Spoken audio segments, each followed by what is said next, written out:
She certainly wouldn't be a security risk. She's highly unlikely to be a terrorist, and the limitations on visas are directed in significant measure to the security issue.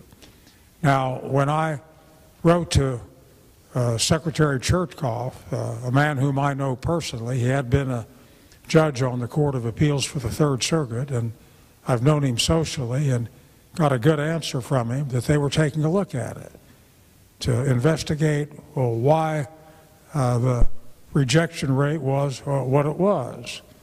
And the visa bureaucrats face a lot of people, and sometimes they can be pretty brusque and have a lot of lines, and we're making the inquiry to find out. I would like to have greater latitude on visas. I think it is a very healthy thing for people from Poland or other countries to visit the United States. And I think we have a legitimate interest in being concerned about security, but we ought to be very careful that we do not exclude people where there's not good reason to do so. One of the concerns I have, one of my colleagues, Senator Feinstein, who's chairman of the Intelligence Committee, has introduced legislation to make it tougher. And I have written to her. I want a formal reply as to what she has in mind. But I think we will look into it and see if we can find a sensible answer. Try to get you answers to your questions.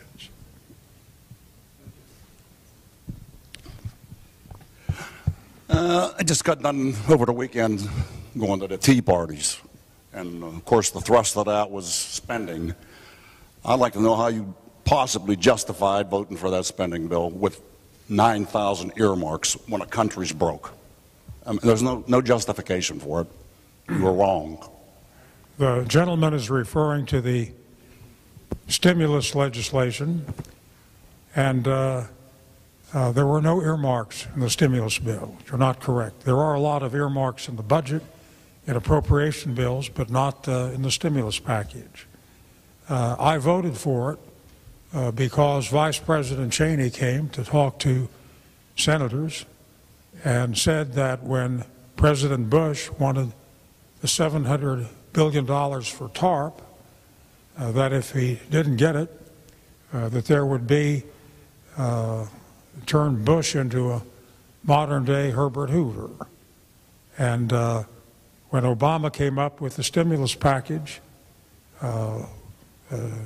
Fed Chairman Bernanke said that there would be a meltdown, and I wasn't very happy about it and expressed my reservations. When you're faced with two undesirable alternatives, and we all face a situation where we have choices that we don't like, but you make a choice of the lesser of the undesirable alternatives. The concern I had from the Vice President and the Chairman of the Fed and the Secretary of the Treasury was that we could slip into a 1929 depression. And every time you lose more people who lose their jobs, you lose the productivity, you lose the taxes, you have unemployment compensation, and that's very expensive also.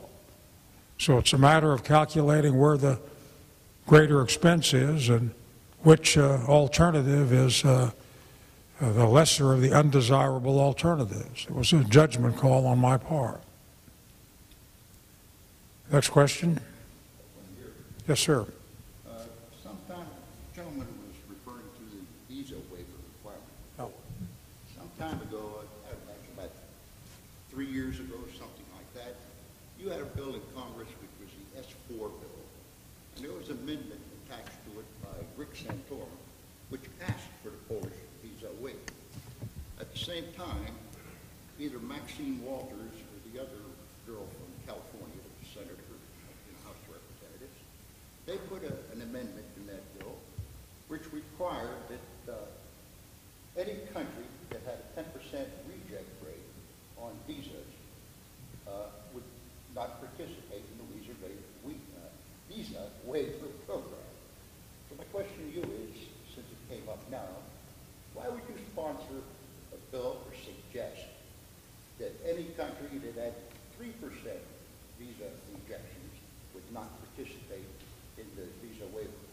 since already an amendment exists for 10%. Why would you make it lower? Well, I wouldn't make it lower. I did not offer any amendment for 3%. You stated just now that you made a statement on the floor of the Senate that you would wind up asking for any country that had less than 3% rejection rate on visas, they should be acceptable for the visa waiver requirement. So why would you do that since an amendment exists already? I did not do that. That's what I heard. I did not. I did not say that. Did you have the copy of the memorandum? Yeah. Let me quote from the memorandum that I have on briefing materials. There's a reference to a 3%, and a reference to a 10%, and a reference to a 25.5%, which they say the Polish visa rate has been.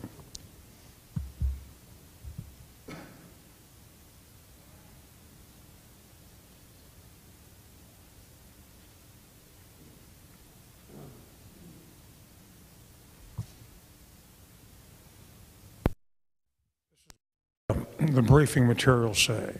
This is not my proposal, this is what exists.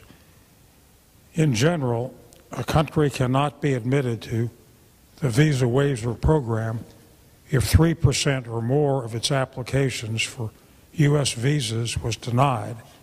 Exceptions can be made for countries with rejection rates up to 10%. So the standard is 3%, not my idea. And as it says here, exceptions can be made up to 10%. I guess I misunderstood. Yeah. Well, that's the only action I've taken has been in response to the request from your leaders, who brought it to my attention, and I immediately took it up with, as I say, the Secretary of Homeland Security.